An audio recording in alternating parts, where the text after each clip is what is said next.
2024-2025 অর্থ বছরের রাজস্ব বাজেটের আওতায় জলাভূমিতে ধান খেতে প্রাতিষ্ঠানিক জলাশয়ে মাছ অন্তর্ভুক্তি কার্যক্রম অনুষ্ঠিত হয়েছে।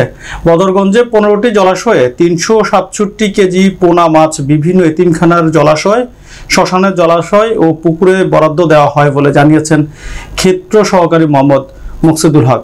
বদরগঞ্জ উপজেলা পরিষদে পুকুরে পোনা মাছ ছেড়ে দেন উপজেলা নির্বাহী অফিসার মোহাম্মদ নাজির হোসেন।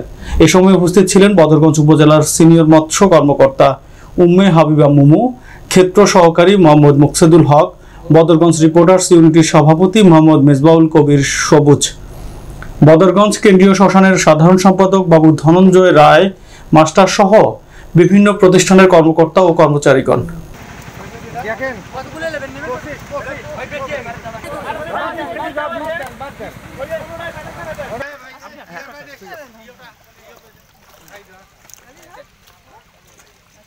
ওই ছবি দেনা সহজ না।